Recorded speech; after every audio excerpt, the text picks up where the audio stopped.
Que la devaluación no lo agarre en calzoncillos. Video número 13. Quiebra del Estado Plurinacional de Bolivia. Semana del 10 de abril de 2023. Endeudamiento externo. Si calificamos a las economías latinoamericanas de atrasadas y dependientes, a pesar de los espejismos de modernidad de algunos barrios de sus principales ciudades, es simplemente porque constatamos una realidad. Atrasadas porque sus aparatos productivos no son competitivos, condición que se refleja en los índices de competitividad que elaboró el Foro Económico Mundial con base en Suiza, y de manera más descarnada por los dramas de creciente marginalidad y pobreza social de amplios segmentos de sus poblaciones. América Latina, como la región, y más aún Bolivia, están totalmente fuera de la cuarta revolución industrial que domina la escena económica mundial, con sistemas de educación, ciencia y tecnología atrasados y dependientes de los grandes centros globales de innovación. Dependientes no solo en términos de ciencia y tecnología, sino principalmente en términos financieros, con procesos políticos perversos de explotación de materias primas y fuga de los excedentes económicos o fuga de capitales. En efecto, más allá de los episodios de crisis de deuda externa que vivieron los países latinoamericanos prácticamente desde su independencia política en la década de los 20 del siglo XIX, se puede percibir este patrón de inserción internacional que ha permanecido invariable durante 2 siglos, un sistema productivo orientado a la exportación de materias primas a partir de la abundancia relativa de recursos naturales, un sistema político dominado por oligarcas que se apropian de los excedentes de esta actividad productiva y exportadora, un sistema financiero transnacional que financia este sistema productivo mediante inversión extranjera directa y endeudamiento externo y permite luego la repatriación de utilidades, de foráneos y fuga de capitales de sus socios criollos. Ciclo que se reproduce en todas las épocas, en todos los gobiernos y todas las correlaciones de poder económico internacional, yendo de crisis en crisis con un creciente atraso relativo de estas economías. La última crisis sistemática de magnitud para la región fue la de 1982, con la década perdida de los 80 y los procesos de reestructuración de deuda del Consejo de Washington, con toda su ola de reformas neoliberales. Después vinieron episodios como el efecto tequila o el fin de la convertibilidad en Argentina del 2001, con remesones para el conjunto de América Latina. Justamente la crisis de deuda argentina que siguió al fin de la convertibilidad es la más representativa de lo que se está gastando ahora en Bolivia, donde un tipo de cambio nominal insostenible, aunado a déficits de balanza de pagos y fiscal, crisis externa y procesos masivos de fuga de capitales la desencadenaron, derivando en el célebre corralito, que luego dio lugar a una fuerte devaluación. Más allá de la macroeconomía, estas crisis externas recurrentes tienen severas consecuencias en los tejidos productivos y sociales de los países de la región. Argentina es el parangón de una economía que llegó a creerse desarrollada por estar entre los 10 países más ricos del mundo de la época, para tener ahora índices de pobrezas e indigencias mayores a muchos más países latinoamericanos. Un siglo después, si eso le pasó a Argentina, la ilusión de una nueva Suiza que vivieron los bolivianos los últimos 15 años se estallará con una realidad de pobreza y marginalidad mayor que la del cambio de siglo. Crisis de solvencia, no de liquidez. Eufemísticamente se clasifican a las crisis externas como de liquidez o de solvencia, entendiendo las primeras como resultado de efectos coyunturales e inesperados que de pronto ponen en aprietos a una economía para honrar sus compromisos en divisas, ya sea para el financiamiento de su comercio exterior o para el pago de su deuda externa, y a las segundas como una condición estructural de incapacidad de honrar sus obligaciones externas por razones de productividad, fiscales o institucionales.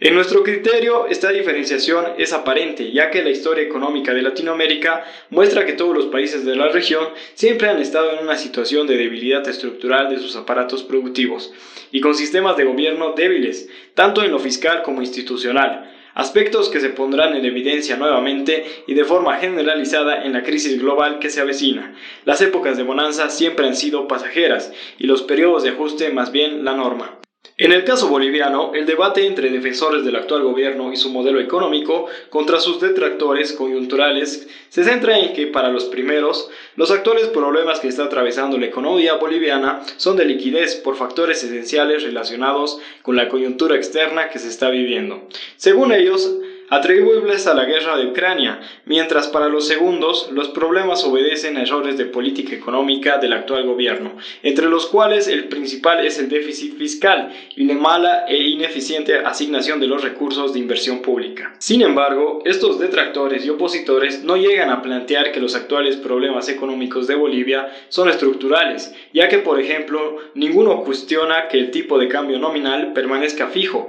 y todas sus recomendaciones son retóricas dentro del imaginario neoliberal, como la liberación de las exportaciones, parche y extemporáneas como la eliminación del impuesto a las transferencias financieras o a la emisión de bonos soberanos en dólares americanos, o peor, solapadas para dar mayor beneficio al capital transnacional como la eliminación de la prohibición de las semillas transgénicas. Lo concreto es que ninguno se anima a decir lo que ya han manifestado con meridianidad claridad las agencias clasificadoras de riesgo internacionales, que la economía boliviana ya está inmersa en una profunda crisis de solvencia. Prueba de ello son una serie de indicadores que respaldan las proyecciones de cesaciones de pago de la deuda externa boliviana, que se mide por el descuento en el valor nominal de la misma, descuento que ya ha superado el 50% con una tendencia negativa que se traducirá en mayores descuentos durante las próximas semanas. Recordemos que al final de la década de los 80, la deuda externa boliviana llegó a valer solo el 12% de su valor nominal,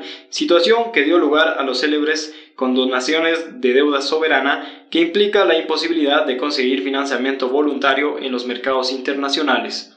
Prueba de la situación insostenible que está atravesando la economía boliviana es que el riesgo país que le asigna el Banco Financiero Internacional, JP Morgan, es de 1.693 puntos, es decir que si Bolivia desea colocar bonos en dólares norteamericanos en los mercados financieros internacionales, debe pagar una prima de riesgo suplementaria del 17%, por encima de las tasas de interés internacionales de referencia. Estamos hablando de tener que reconocer una tasa de intereses actual superior al 20%.